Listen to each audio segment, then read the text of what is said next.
Today, I will be discussing why the minimum wage in the U.S. and Mississippi should be raised.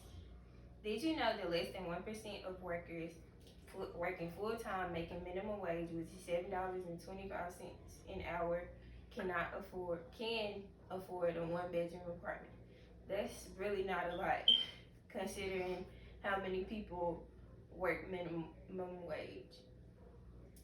From my research, I have learned that $7.25 is not enough to live off of comfortably.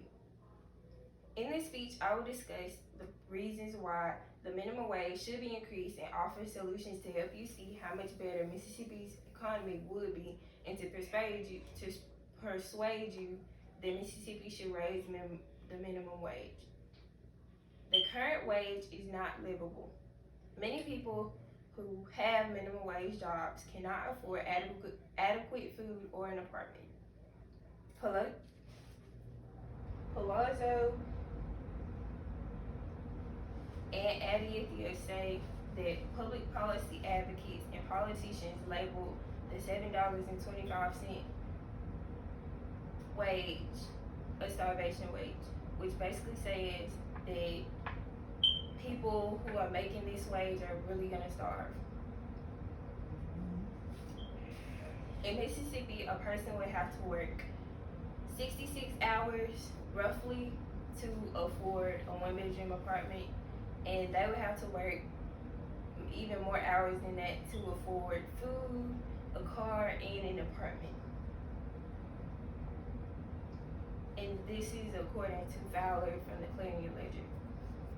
A person working full time, which is 40 hours at $7.25 an hour, roughly makes $15,000 a year, and this is under the poverty line, and the poverty line is about $18,000 a year. So that's why they labeled it the starvation wage. This is not a livable wage at all.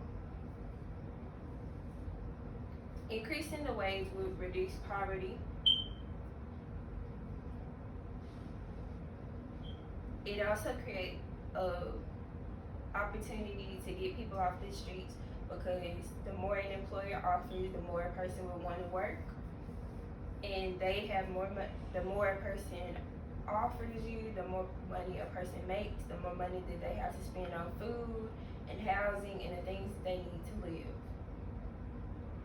Leyah says that low-wage workers are cost burden, which means that they cannot spend like 30 to 50% of their income on housing and food and stuff. They could probably spend it on food, but if you're bringing in like $300 a week, then you can't afford a house or an apartment and a car note and food.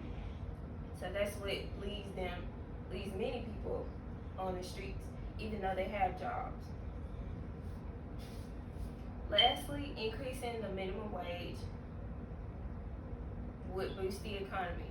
Maverick from Investopedia says the more a person makes, the more money they can spend, and this puts more money in the business's pockets, which basically it also would put more money in the economy and in the local communities, because the taxes would go to the schools and to the roads and the government.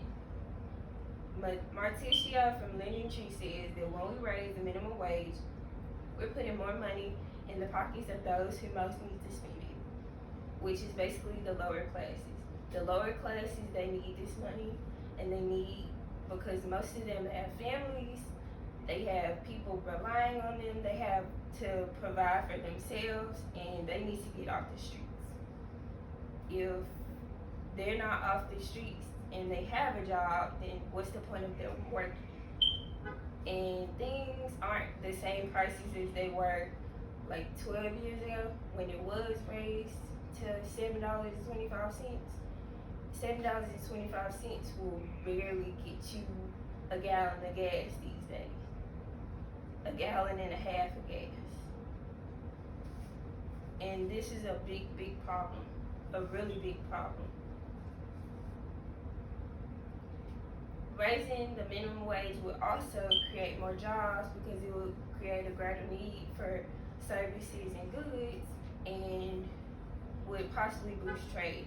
Today I have discussed problems related to the minimum wage, offer solutions, and help you see how much better your life would be if Mississippi raised the minimum wage. The minimum wage should be increased because of increasing prices and the cost of living. $7.25 is not enough to live off of today because things are not the same that they were 12 years ago. Thank you.